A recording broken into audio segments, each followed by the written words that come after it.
want to kind of get into hitting a little bit because for you and for any college hitter, you got a little bit of one of the biggest things that is really kind of on someone's shoulders when they're hitting in college, and that is hitting the first ever collegiate home run. What was that like, especially hitting that kind of towards the later end on the year, and then you end up hitting your second one in the Big Ten tournament as well? Did it kind of feel like a little bit of a weight off your shoulders, or was it more just like I wasn't really thinking about that, and when it happened, it was just like cool that I finally hit one? It was definitely a weight taken off my shoulders. I was trying not to worry about it because I mean, guys hit home runs, you got guys hitting 25 home runs in a year. And I mean, I was just trying to become better, a better hitter and learn how to square the ball up and be more consistent. Um, and like square the ball up more consistently and hit the ball hard. One thing our coach Joe Donovan always said was hit the ball hard, not far. And if you hit it hard, sometimes it goes really far. So so yeah, and even like my first home run against Indiana, I think like I squared it up to right center field, but if you look at the video from the side, I didn't like 100% square it up and it still went out. Wind was probably blowing out a little bit, but yeah, it was just me focusing on staying through the middle because the one thing I'm really good at is hitting the ball the other way. I'm really good at staying on the ball and driving the ball to right center field, which I mean that helps in a lot of ways. Kind of learning how I also kind of learned how to more of a game approach called split rhythm where it's like, all right, I'm going to drive the fastball up the middle the other way. So, and I'm going to stay stacked and ready to go in case I get a hanging slider, then I can turn on it, kind of like what I did on my other at bat that I had a home run. Because for that at bat specifically, I was sitting on a slider just because we had something. And if you look at the side view, I actually moved up in the plate to catch the slider up, and that's something only Joe noticed because we talked about it. Um, but yeah, it's just kind of learning, just learning to be honest, like growing and learning and taking everything in every day, just hitting wise and not necessarily trying to make my swing like somebody else's, not trying to swing like Mike Trout, not trying to swing like Aaron Judge, not trying to swing like anybody, just trying to swing like me and swing the best I can. That's something I learned a lot, like even in the Cape, because I mean I struggled a lot at first.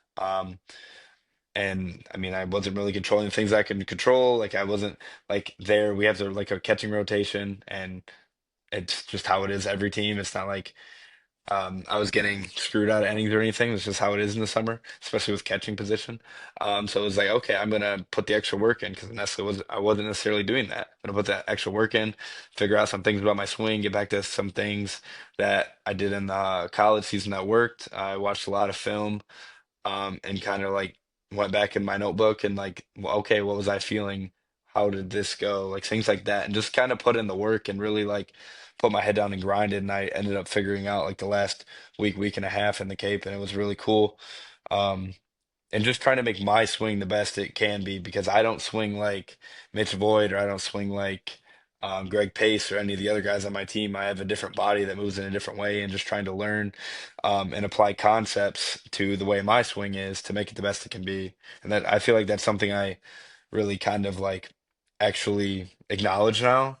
For before it was like, oh, I want to swing like X, Y, and Z, or I want to hit the ball in the air, or I want to do this or that, and it's like you don't have much control over what the ball does after you hit it, right? So if you just put a good swing on it and are in a good balanced position and on time, like good things are going to happen most of the time. And that's kind of just the mindset I kind of dove into, and it's a lot simpler and it gave me a lot more success. Exactly, and also speaking of like you don't know exactly where the ball is going to go. You have several players that might have some of the worst luck possible. Like they might square up a ball and it Hmm. just goes to like a defender every single time, and they're like, "Well, you haven't gotten a hit in 4 or 5, 6 games, but you're Hmm. absolutely crushing the ball." Like I feel like Spencer Torkelson is an example of last year's before he obviously got hot, but like sometimes it's just the worst luck. But then even when you're struggling, you talked about in the Cape Cod League, when you're struggling, kind of just fine tuning things, making small little tweaks, and kind of just figuring out what works for you because it is true. Like every single baseball player has a different body, every single baseball player has a different swing, and there's probably a little bit of like wanting to kind of swing like those professional baseball players, but you kind of need to figure out what works for you and it really seemed like it really figured out for you, especially towards the end of the Cape Cod, and you're going up against some of the best, if not the best players in the country. That's what the Cape Cod League is. Do you think that in itself just is a reason why, like maybe it took a little bit longer, or do you think that's like maybe pushing you a little bit harder to just continue to focus on those little things to play well against some of these pitchers and some of these relief pitchers?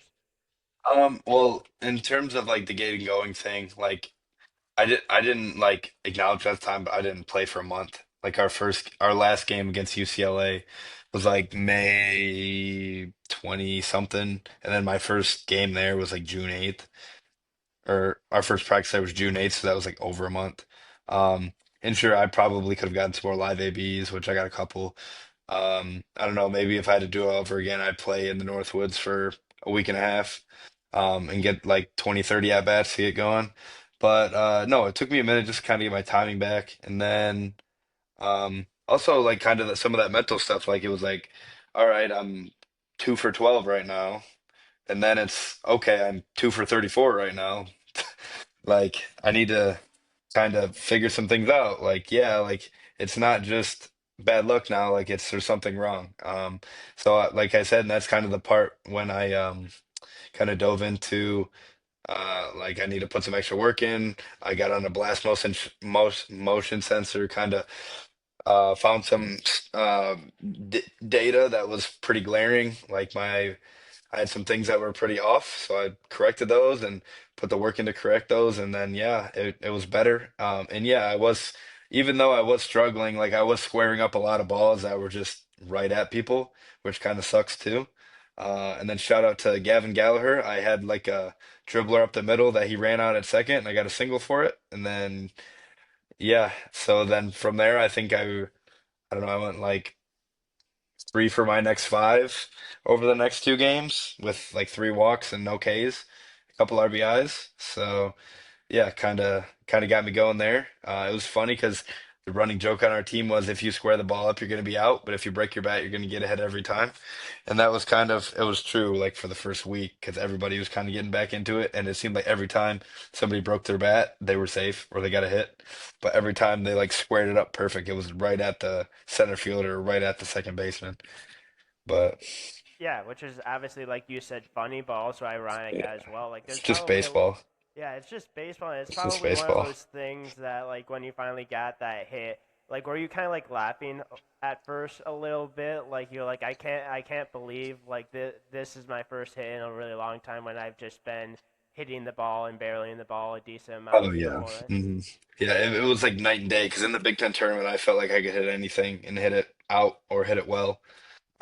And that kind of just stemmed past the Iowa series when I did really good. It was my confidence was there, and kind of just getting that confidence back because I felt that in my last game. Kind of knew it was my last game, and I mean I felt prepared. And I was like, all right, I'm just gonna go out and have fun. I had like 2 sac flies to the wall. Um, the one like the guy had his hand on the wall, and the other one the guy like dove into the wall to catch it. So it's like yeah, I almost went yard twice. And then my last step out, I got into a good 2-0 count and hit a really really hard single through the hole. But um.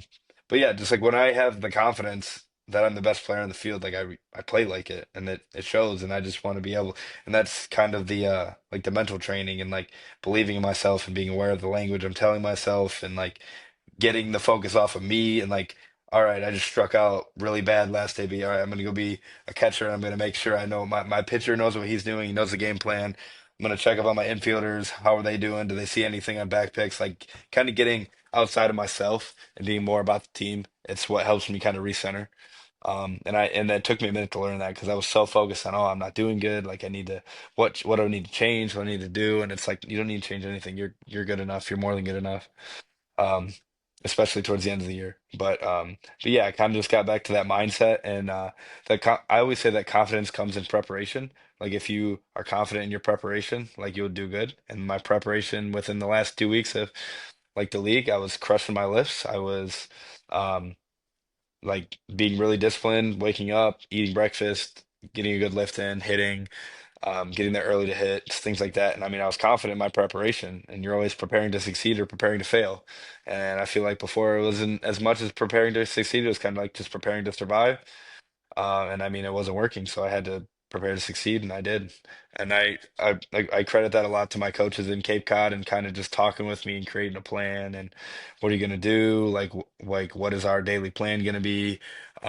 Just trying to Taylor Sanagorski helped me out a ton. Brett Doe helped me out a ton, and even our head coach and pitching coach Dennis Cook. I would just pick their brains all the time about things, and just learn from them because our head coach Dennis Cook, he pitched in the big leagues for like 15 years, and so did our pitching coach Jay Powell.